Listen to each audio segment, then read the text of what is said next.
കൃഷ്ണായ വാസുദേവായ ഹരയേ പരമാത്മനെ പ്രണതക്ലേശനാശായ ഗോവിന്ദായ നമോ നമഃ. രാമായ രാമഭദ്രായ രാമചന്ദ്രായ വേധസേ രഘുനാഥായ നാഥായ സീതായ പതയേ നമഃ. ശ്രീ സീതാലക്ഷ്മണ ഭരത ശത്രുഘ്ന ഹനുമൽ സമേത ശ്രീരാമചന്ദ്രസ്വാമിനേ നമഃ. അപ്പം നമ്മൾ താര വല്ലാതെ ബാലിയുടെ ഭാര്യയായിട്ടുള്ള താര, പത്നിയായിട്ടുള്ള താര വല്ലാതെ ദുഃഖിച്ച് കരഞ്ഞു. എന്നെയും കൂടിയും അതേ ബാണം കൊണ്ട് അങ്ങ് വധിക്കൂ, എനിക്ക് ഞാനില്ലാതെ ബാലി ഒരുപാട് ദുഃഖിക്കുന്നുണ്ടാവും, അതുകൊണ്ട് എന്നെയും കൂടിയും വധിച്ച് ആ ബാലി എവിടെ ഇരിക്കണം ചങ്കടായിരിക്കും എന്നൊക്കെ പറഞ്ഞുല്ലോ. അത്ര ദുഃഖമായിട്ട് കരഞ്ഞൂല്ലോ. അപ്പോൾ ശ്രീരാമൻ തത്വജ്ഞാനോപദേശം ചെയ്യുകയാണെന്ന് പറഞ്ഞിട്ടാണ് നമ്മൾ നിർത്തിയത് അല്ലേ, സമാധാനിപ്പിച്ചു എന്ന് പറഞ്ഞ് നിർത്തിയപ്പോൾ നമുക്ക് 13ാമത്തെ ശ്ലോകത്തിലേക്ക് പോവാം. അയാധ്യാത്മരാമായണം കിഷ്കിന്ധാകാന്ഡം 3ാം സർഗം 13ാമത്തെ ശ്ലോകത്തിലേക്ക് പോവാം. കിം ഭീരു ശോചസി വ്യർത്ഥം ശോകസ്യാ വിഷയം പതിം പതിസ്തവായം ദേഹോ വാ ജീവോ വാ വദ തത്വതാ. വലിയ തത്വം എന്ന് പറഞ്ഞ് പറയണ ഭഗവാൻ താരോടെ. താരയ്ക്കതൊക്കെ മനസ്സിലാവും കേട്ടോ. വളരെ അറിവുള്ളൊരു സ്ത്രീയാണ്, വളരെ ഭക്തിയുള്ള സ്ത്രീയാണ്, വളരെ നല്ല ധർമ്മപത്നിയാണ്. അപ്പോൾ താരയ്ക്കത് മനസ്സിലാക്കാനുള്ള കഴിവുണ്ടെന്ന് ഭഗവാനെ അറിയാം, അതുകൊണ്ടാണ് തത്വോപദേശം ചെയ്യണത്. അപ്പോൾ സമാധാനമാവും എന്ന് അറിയാം ഭഗവാനെ. ഭീരു, ഹേ ഭീരു ആയിട്ടുള്ള താരയെ, ഈ ഭീരുക്കളല്ലേ ഇങ്ങനെയൊക്കെ കരയുക. ശോകസ്യ അവിഷയം പതിം, ദുഃഖിക്കാൻ അവകാശമില്ല നിനക്ക് നിൻ്റെ ഭർത്താവിനെ കുറിച്ച്. വ്യർത്ഥം കിം ശോചസി, എന്തിനാണ് ഇങ്ങനെ ദുഃഖിക്കണേ? തവ പതി, നിൻ്റെ ഭർത്താവ്, അയം ദേഹം വാ, ഈ ദേഹമോ, ജീവഹ വാ, ഈ ജീവനോ, തത്വതഃ വദ, സത്യം പറയുക. എന്തിനാണ് നീയ്, ഇത്ര അറിവുള്ള സ്ത്രീയല്ലേ നീയ്, ഇങ്ങനെ ദുഃഖിച്ച് ഭയപ്പെടണം എന്താണ്? ഇങ്ങനെ വ്യസനിക്കാൻ അവകാശമില്ലാത്ത നിൻ്റെ ഭർത്താവിനെ പറ്റി നീ എന്തിനാ അങ്ങനെ വെറുതെ വ്യസനിക്കണത്? നിൻ്റെ ഭർത്താവ് ഈ ദേഹമാണോ? അല്ല. ജീവനോ? സത്യം പറയൂ, ജീവനാണോ ദേഹമാണോ? ഭഗവാൻ ആ അകത്തുള്ള ജീവാത്മാവായിരുന്നു നിൻ്റെ ഭർത്താവ് അല്ലേ, ഈ പുറത്തുള്ള ദേഹമല്ല. ആ പുറത്തുള്ള ദേഹം എടുത്തിരുന്നു എന്ന് മാത്രം. അതായത് ദേഹേ അല്ല ഞാൻ എന്ന് പറയുന്ന, അല്ലെങ്കിൽ നിൻ്റെ ഭർത്താവ് എന്ന് പറയുന്നത് ആ ദേഹമായിരുന്നില്ല. ആ ദേഹം ഇപ്പം നശിച്ചിട്ടുള്ളൂ. നിൻ്റെ ഭർത്താവ് ആ ദേഹമല്ല. നീയ് നിൻ്റെ ദേഹം അല്ലാത്ത പോലെ നിൻ്റെ ഭർത്താവ് നിൻ്റെ ദേഹമല്ല, അതിൻ്റെ ഉള്ളിലുള്ള ആ ജീവചൈതന്യമായിരുന്നു. ഇപ്പോൾ ദേഹം മാത്രമേ നശിച്ചിട്ടുള്ളൂ. അപ്പോൾ അതിനെപ്പറ്റി നീ ശോചിക്കാൻ, നിനക്ക് ദുഃഖം ഉണ്ടാവാൻ അർഹതയില്ല. ആവശ്യമില്ലാത്തൊരു കാര്യത്തിനെ പറ്റിയിട്ടാണ് നീ ഇപ്പോൾ ദുഃഖിക്കണത്. എൻ്റെ ഭർത്താവ് മരിച്ചു എന്ന് വിചാരിക്കില്ലേ? ഭർത്താവിനൊന്നും പറ്റിയിട്ടില്ല, ഭർത്താവിൻ്റെ ദേഹം മാത്രമേ നശിച്ചിട്ടുള്ളൂ. അതാണ് പറഞ്ഞത്. ജീവനാണോ? നീ എന്നെ പറയൂ, നിൻ്റെ ഭർത്താവ് ഈ ജഡദേഹമാണോ ജീവനാണോ? ജീവനല്ലേ, ജഡദേഹമല്ലല്ലോ. ആ ജീവൻ പോയി, ശരി. ജഡദേഹം നിൻ്റെ ഭർത്താവല്ല, അത് പറയാണ് കേട്ടോ. എത്ര വിഷമാണല്ലേ അതൊക്കെ ഉൾക്കൊള്ളാനും നമുക്കത് ശരിക്കും അനുഭവമാവാനും. കിം ഭീരു ശോചസി വ്യർത്ഥം ശോകസ്യാവിഷയം പതിം പതിസ്തവായം ദേഹോ വാ ജീവോ വാ വദ തത്വതഃ. ഇനി 14. പഞ്ചാത്മകോ ജഡോ ദേഹസ്ത്വമാംസരുധിരാസ്ഥിമാൻ കാലകർമ്മഗുണോൽപ്പന്നഃ സോപ്യാസ്തേദ്യാപിതേ പുരഃ. എന്താ? ദേഹ, ശരീരം, പഞ്ചാത്മകം ജഡഃ, ഈ പഞ്ചഭൂതങ്ങളാൽ നിർമ്മിക്കപ്പെട്ട ശരീരം ജഡമാണ്. പിന്നെയോ ത്വക്ക് മാംസ രുധിരാസ്ഥിമാൻ, ത്വക്ക് മാംസം ചോര അസ്ഥി അല്ലേ, എല്ല് ഇതിയോടുകൂടി, അതാണ് ത്വക്ക്. ത്വക് മാംസ രുധിരാസ്ഥിമാൻ മീൻസ് തൊലി, ത്വക്ക്, മാംസം, രക്തം, എല്ല് എന്നിവയോടുകൂടിയവയും കാലകർമ്മ ഗുണോത്പന്നം, കാലം, കർമ്മം, ഗുണങ്ങൾ എന്നിവ നിമിത്തം ഉണ്ടായതും അല്ലേ. ഒരു കാലത്ത് ഉണ്ടാവും, അത് കഴിഞ്ഞാൽ എല്ലാ ദേഹങ്ങളും നശിക്കും, തീർച്ചയായിട്ടും നശിക്കും. നശിക്കാത്തൊരു ദേഹമില്ല, ജഡാണത്. അപ്പോൾ അതിന് പരിണാമമുണ്ട്. സഹ അഭി അതും തേ പുരഹ നിൻ്റെ മുമ്പിൽ അദ്യാപി ആസ്തേ ഇപ്പോഴും കിടക്കുന്നു. അതായത് ദേഹമാണോ ജീവനാണോ നിൻ്റെ ഭർത്താവെന്ന് ചോദിച്ചതിൻ്റെ ശേഷം ദേഹമല്ല നിൻ്റെ ഭർത്താവെന്ന് പറയണം. എന്താ വെച്ചാൽ ഈ ശരീരം പഞ്ചഭൂതങ്ങളെ ഭൂമി, ജലം, അഗ്നി, വായു, ആകാശം എന്ന പഞ്ചഭൂതങ്ങളാൽ നിർമ്മിതമാണ്. ഒരു പിണ്ടാണ്, ഒരു ജഡാണ്. അത് ജഡം എന്ന് പറഞ്ഞാൽ വെറും ഒരു മാംസപിണ്ടാണ്. ത്വക്ക, മാംസം, രക്തം, എല്ല് ഇതൊക്കെയാണ് അതിലുള്ളത്. അതുകൊണ്ട് അത്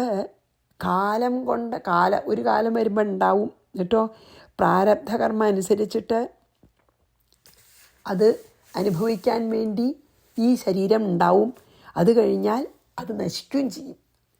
എല്ലാ ജീവനും പ്രാരബ്ധകർമ്മം അനുഭവിക്കാൻ വേണ്ടിയിട്ട് ഈ ജഡായ ശരീരത്തിൻ്റെ ഉള്ളിലിരിക്കും. എന്നിട്ട് ശരീരമാണെന്ന് അഭിമാനിച്ച് ആ ശരീരം അനുഭവിക്കുന്ന സുഖദുഃഖങ്ങൾ അനുഭവിക്കും. കുറച്ച് കഴിഞ്ഞാൽ നശിക്കും, നിശ്ചയമാണത്.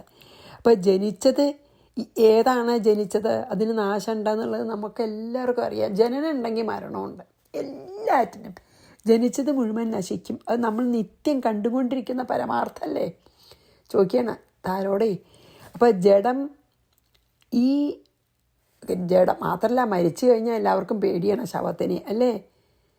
നശ്വരാണ്, നശിക്കണതാണെന്നുള്ള 3 കാരണം കൊണ്ടാണ് ശരീരമാണ് നിൻ്റെ ഭർത്താവെന്ന് വിചാരിക്കരുതെന്ന് ഞാൻ പറയണത്. ശരീരം ജനിക്കണു മരിക്കണു, പക്ഷേ നിൻ്റെ ഭർത്താവ് ഒരിക്കലും ജനിക്കണില്ല, മരിക്കണില്ല. ആ ശരീരമേ ഉള്ളൂ. അത് നിത്യമാണ്. നിൻ്റെ പതിയുടെ ആത്മാവ് നിത്യമാണ്. അതിന് ജനനമില്ല, മരണമില്ല, അനശ്വരനാണ്.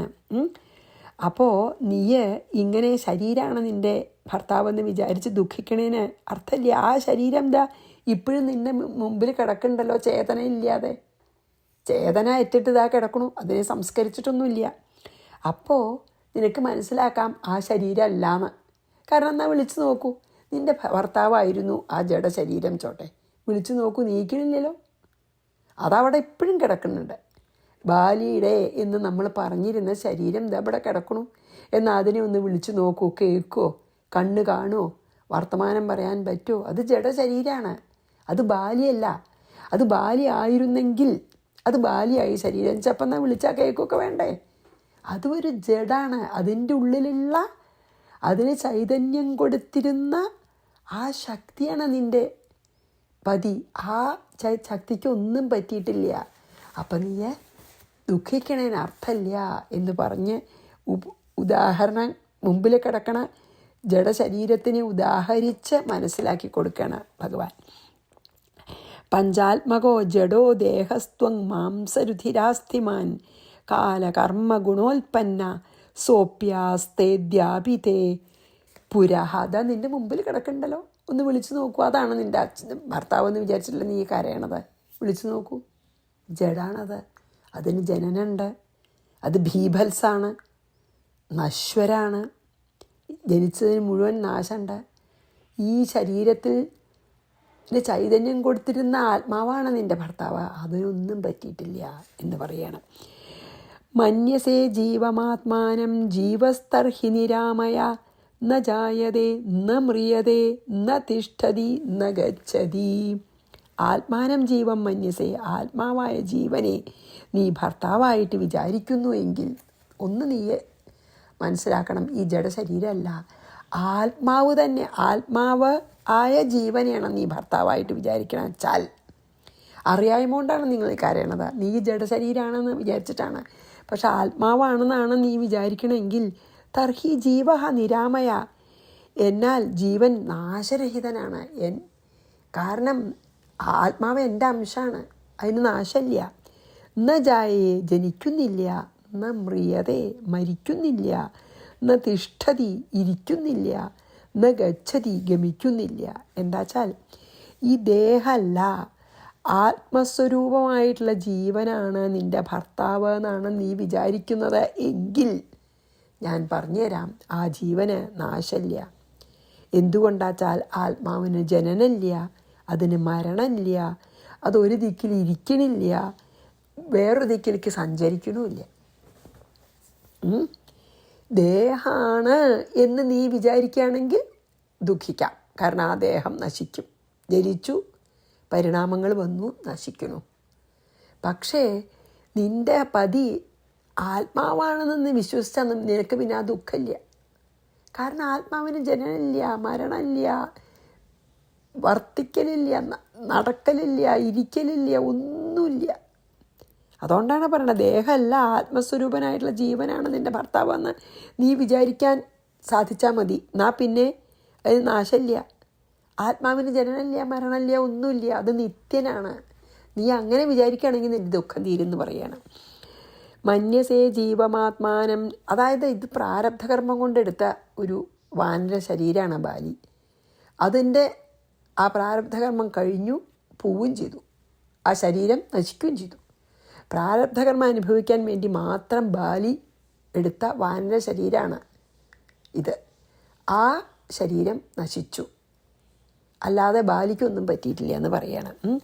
മന്യസേ ജീവമാത്മാനം ജീവസ്തർഹി നിരാമയ ന ജായതേ ന മ്രിയതേ ന തിഷ്ഠതി ന ഗച്ഛതി ന സ്ത്രീ പുമാൻ വാ ഷണ്ഡോ വാ ജീവ സർവഗതോ വ്യയഃ ഏക ഏവാദ്വിതീയോയമാകാശവദലേപകഃ നിത്യോ ജ്ഞാനമയശുദ്ധ സ കഥം ശോകമർഹതി. ആത്മാവിൻ്റെ ഡിസ്ക്രിപ്ഷനാണ് ഇനി.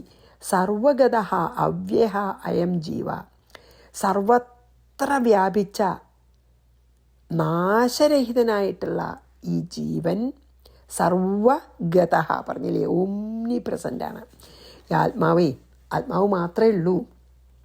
അപ്പോൾ സർവത്ര വ്യാപിച്ച നാശരഹിതനായിട്ടുള്ള ഈ ജീവൻ ന സ്ത്രീ, സ്ത്രീയല്ല, ന പുമാൻ, പുരുഷനല്ല, ന ഷണ്ഡ, നപുംസകമല്ല.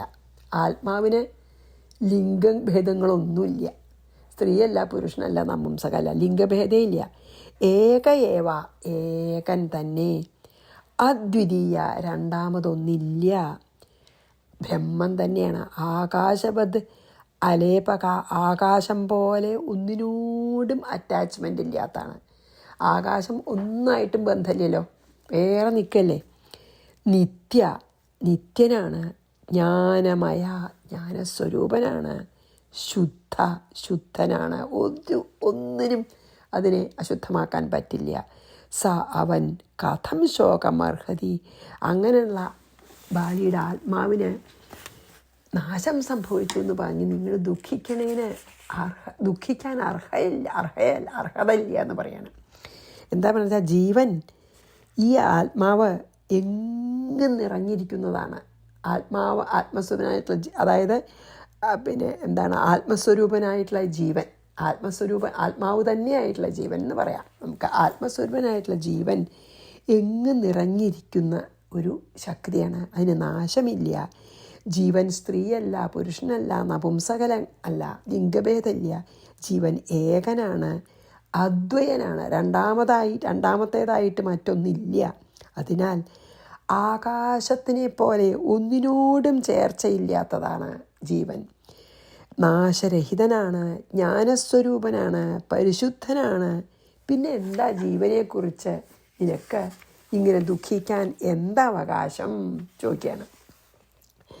ന സ്ത്രീ പുമാൻ വാ ഷണ്ഡോ വാ ജീവ സർവഗതോ വ്യയ ഏക ഏവാദ്വിതീയോയമാകാശവദലേപക നിത്യോ ജ്ഞാനമയ ശുദ്ധ സക്കഥം ശോകമർഹതി. എത്ര നല്ല എക്സ്പ്ലനേഷനാണല്ലേ. അപ്പം താര പറയാണ്. താര പറഞ്ഞു, ദേഹോചിൽ കാഷ്ഠവദ്രാമ ജീവോ നിത്യശ്ചിദാത്മകഃ സുഖദുഃഖാദിസംബന്ധഃ കസ്യ സ്യാദ്രാമമേ വദ. രാമ, ഹേ രാമ, ദേഹഃ കാഷ്ഠവത് അജിത്, ദേഹം മരക്കഷ്ണം പോലെ ചേതനയില്ലാത്തതാണ്. അജിത്ത് എന്ന് പറഞ്ഞില്ലേ, ചിത്ത്, ചേതനയില്ല. ജീവഃ നിത്യഃ ചിദാത്മകം, ജീവൻ നാശരഹിതനും ആത്മജ്ഞാനസ്വരൂപനും. രാമ, സുഖദുഃഖാദി സംബന്ധം കസ്യ സ്യാദ്. ഹേ രാമ, ഈ സുഖവും ദുഃഖമായിട്ടുള്ള സംബന്ധം എന്നാൽ ആർക്കുള്ളത്? മേ വധ, എന്നോട് പറഞ്ഞാലും എനിക്ക് മുഴുവൻ ക്ലിയർ ആവണില്ല രാമ. അതായത് മനസ്സിലായി. ഇപ്പം അങ്ങ് പറഞ്ഞുല്ലോ, ദേഹം ചൈതന്യം ഇല്ലാത്തതാണ്, ചൈതന്യമില്ലാത്തൊരു മരക്കഷ്ണം പോലെയാണ് ആ ദേഹം. അതെനിക്ക് മനസ്സിലാവുന്നുണ്ട്. ജീവൻ നാശരഹിതനാണെന്നും അങ്ങ് പറഞ്ഞു, ജ്ഞാനസ്വരൂപനും നാശരഹിതനാണെന്നും പറഞ്ഞു. പക്ഷേ ഈ ദുഃഖാദി സംബന്ധം ആർക്കാ ഉണ്ടാവുക? അപ്പോൾ എന്തുകൊണ്ടാണ് അങ്ങനെ ദുഃഖാദി സംബന്ധം ഉണ്ടാവണത് എന്നോട് പറഞ്ഞാലും എനിക്ക് മനസ്സിലായി അങ്ങ് പറഞ്ഞത്. ദേഹം ജഡാണ്, ചൈതന്യമറ്റ ഒരു മരക്കഷ്ണം പോലെയുള്ളൂ. അതിനകത്തിരിക്കുന്ന ജീവൻ, അതിന് ചൈതന്യം കൊടുത്തിരുന്ന ജീവൻ നാശരഹിതനാണെന്ന് പറഞ്ഞു. പക്ഷേ ഈ ദുഃഖവും സുഖമൊക്കെ ആർക്കാന്നാണ് ഉണ്ടാവണത്? ഇപ്പം അനുഭവിക്കണ്ടല്ലോ ദുഃഖവും സുഖമൊക്കെ. അത് ആരാ ഇപ്പം ഈ ദുഃഖവും സുഖം അനുഭവിക്കണേ? ദേഹം ജഡാണ്, ആത്മാവ് നാശരഹിതനാണ്, ജ്ഞാനസ്വരൂപനാണ്. എന്നാൽ അപ്പം ആർക്കാ ഈ ദേഹസംബന്ധമായിട്ടുള്ള ദുഃഖസുഖങ്ങൾ ഉണ്ടാവണേ ചോദിക്കുകയാണ് നമുക്കുള്ളതേ ക്വസ്റ്റ്യൻ. താരോവാച ദേഹോചിത് കാഷ്ഠഭദ്രാമ ജീവോ നിത്യസ്ഥിതാത്മക സുഖദുഃഖാദിസംബന്ധ കസ്യ സ്യാദ്രാമമേ വദ. അപ്പം ശ്രീരാമ വാച, ശ്രീരാമൻ പറയണേ, നമുക്കും കേൾക്കാലോ. ഈശ്വരാ ഗുരുവായൂരപ്പ. അഹങ്കാരാദിസംബന്ധോ യാവദ്ദേഹേന്ദ്രിയൈ സഹ സംസാരസ്താവദേവ സ്യാദാത്മനസ്ത്വവിവേകിനഃ.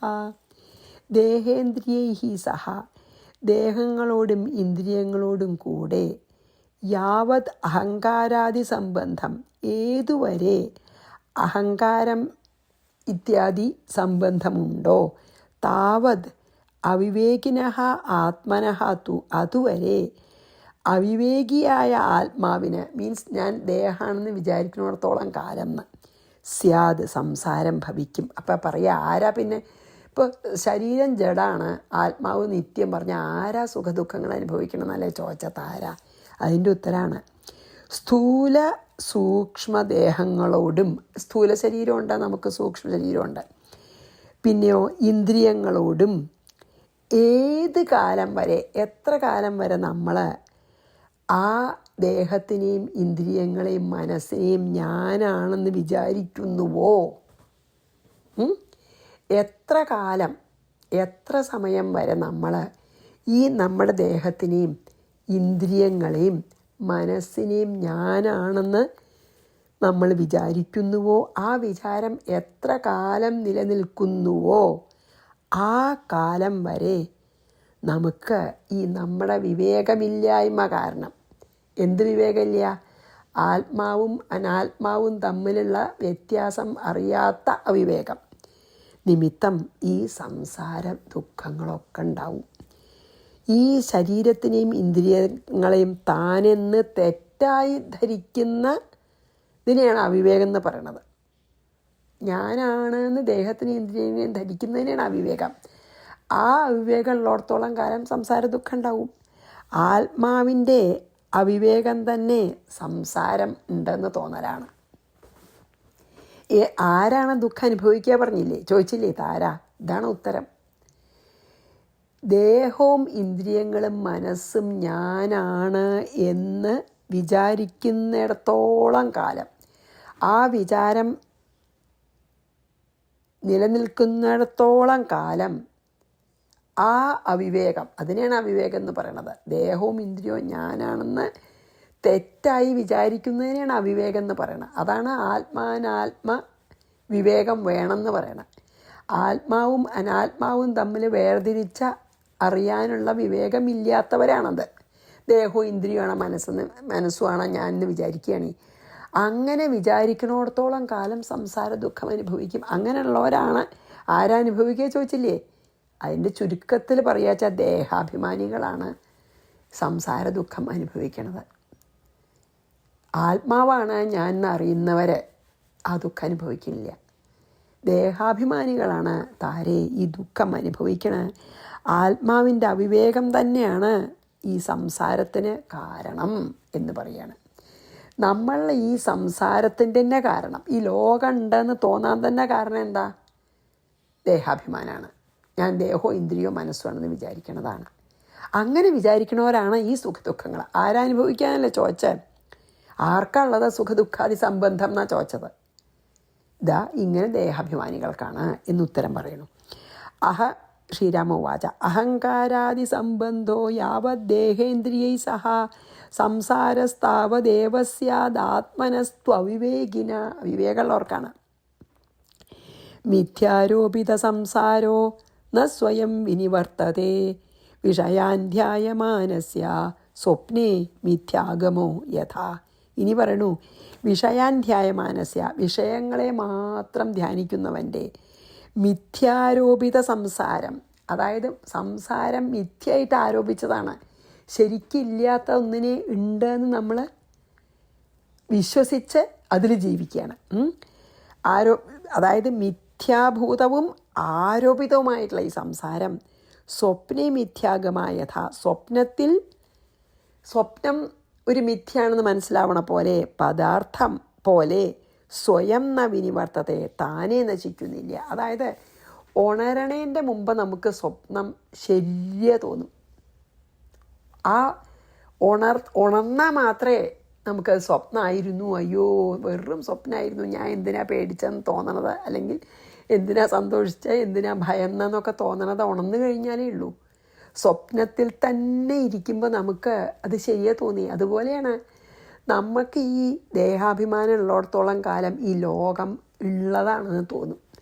അപ്പം നമ്മളെല്ലാം അനുഭവിക്കുക. അതാണ് പറയണത്, ഈ ശബ്ദാദി വിഷയങ്ങളെ, അതായത് ഈ ഇന്ദ്രിയങ്ങളിൽ കൂടി അനുഭവിക്കുന്ന വിഷയങ്ങളെ അനുഭവിച്ചു കൊണ്ടിരിക്കുന്ന അല്ലെങ്കിൽ ധ്യാനിച്ചു കൊണ്ടിരിക്കുന്നവൻ്റെ ഈ തെറ്റായിട്ടുള്ളൊരു വിചാരത്തിൻ്റെ ഫലമാണ് എന്ത്? ഈ ആത്മാവിന് പകരം അവിടെ ഈ ലോകത്തിനെ സ്ഥാപിക്കുക, ആരോപിക്കുക. ആത്മാവിനെ മറച്ചിട്ട് നമ്മൾ ഈ ജഗത്തിനെ ആത്മാവിൻ്റെ മീതെ ആരോപിക്കുകയാണ്. അപ്പോൾ ആത്മാവിനെ അറിയണില്ല. എന്നിട്ട് അങ്ങനെ ആരോപിച്ച് ഈ ജഗത്ത് ശരിയാണെന്ന് നമ്മൾ വിചാരിക്കുകയാണ്. എന്നിട്ടാണ് സുഖദുഃഖാദി വിചാരം ഏതുപോലെ സ്വപ്നത്തിൽ കാണുന്നതും വാസ്തവം അല്ലാത്തതുമായ, അതായത് സ്വപ്നം കാണുമ്പോൾ ശരിയാ തോന്നും, പക്ഷെ വാസ്തവമല്ലല്ലോ. അതുപോലെയാണ് നമുക്ക് ദേഹാഭിമാനം ഉള്ളിടത്തോളം കാലം ഇതൊക്കെ ശരിയാ തോന്നും. സ്വപ്നത്തിൽ നിന്ന് ഉണരുന്നത് വരെ സ്വപ്നം ശരിയാണെന്ന് തോന്നണ പോലെ. പിന്നെ ആ സ്വപ്നത്തിൽ നിന്ന് ഉണരുമ്പോഴാണല്ലോ നമുക്ക് മനസ്സിലാവണം ആ സ്വപ്നമായിരുന്നു എന്ന്. അതേപോലെയാണ് ദേഹാഭിമാനം ഇല്ലാതെ ആയിട്ട് ഞാൻ ആത്മാവാണ് എന്നുള്ള ബോധം ഉണരണം. അപ്പം നമുക്ക് ഈ സുഖദുഃഖങ്ങളില്ല. നമ്മൾ ആത്മാവാണ്, ഈ ദേഹമല്ല എന്ന ബോധം എപ്പോൾ ഉണരുന്നുവോ അപ്പോൾ ഈ ലോകത്തിലത്തെ സുഖദുഃഖങ്ങളൊക്കെ വെറും സ്വപ്നം പോലെയാണ്. അപ്പോൾ നമ്മൾ ഉണരണേനെ കമ്പയർ ചെയ്തിരിക്കുന്നത് നമുക്ക് ആത്മാവാന്നുള്ള ബോധം ഉണരലായിട്ടാണ്. നമ്മൾ ഉണർന്ന ഉടനെ നമുക്ക് സ്വപ്നം സത്യമല്ല എന്ന് മനസ്സിലായി. അതേപോലെ നമ്മൾ ആത്മാവാണെന്നുള്ള ബോധം ഉണർന്ന ഉടനെ ഈ സംസാരം സത്യമല്ല എന്ന് നമുക്ക് മനസ്സിലാവും. പക്ഷേ അതിൽ നമ്മൾ വർത്തിക്കണ സമയത്ത് അത് തന്നെ നശിക്കില്ല, ഉണരന്നെ വേണം. നമ്മൾ ആത്മാവാന്നുള്ള ബോധം ഉണർന്നാൽ മാത്രമേ നമുക്ക് ഈ ദുഃഖം ഇല്ലാതെ ഉള്ളൂ. ഈ സംസാര ദുഃഖം അതുവരെ നമ്മൾ അനുഭവിക്കണം എന്ന് പറയുകയാണ് കേട്ടോ. അപ്പോൾ ഇവിടെ ആ കമ്പാരിസൺ വളരെ നമുക്ക് മനസ്സിലാവുന്ന തരത്തിൽ പറഞ്ഞിരിക്കണം. എന്താ അറിയോ, നമ്മൾ ഉണരുമ്പോൾ നമുക്ക് സ്വപ്നമാണ്, യാഥാർത്ഥ്യമല്ല എന്ന് മനസ്സിലാവണ പോലെയാണ് ആത്മാവാണെന്നുള്ള ബോധം ഉണരുമ്പോൾ നമുക്ക് ഈ ലോകം സത്യമല്ല എന്ന് മനസ്സിലാവും. എനിക്ക് മനസ്സിലായത്ര പോലും എനിക്കത് പറയാൻ പറ്റുന്നുണ്ടോയെന്ന് അറിയില്ല. ഞാൻ എന്നെക്കൊണ്ട് പറ്റുന്ന പോലെ പറയാൻ ശ്രമിക്കുകയാണ്. എനിക്കെന്നെ മനസ്സിലായത് വളരെ കുറച്ച്, അത് തന്നെ എനിക്ക് നിങ്ങളിലേക്ക് എത്തിക്കാൻ സാധിക്കുന്നുണ്ടോയെന്ന് അറിയില്ല. തെറ്റുണ്ടെങ്കിൽ ക്ഷമിക്കണം. ഈ നിർത്തട്ടെ കേട്ടോ, 19 കഴിഞ്ഞ് നിർത്താം. മിഥ്യാരോപിത സംസാരോ ന സ്വയം വിനിവർത്തതേ വിഷയാന്ധ്യായമാനസ്യ സ്വപ്നേ മിഥ്യാഗമോ യഥാ. ശ്രീകൃഷ്ണാർപ്പണമസ്തു. സർവത്ര ഗോവിന്ദനാമ സങ്കീർത്തനം. ഗോവിന്ദ ഗോവിന്ദ. ശ്രീ സീതാലക്ഷ്മണ ഭരതശത്രുഘ്ന ഹനുമൽ സമേത ശ്രീരാമചന്ദ്രസ്വാമിനേ നമഃ. ഗുരുവായൂരപ്പ ശരണം.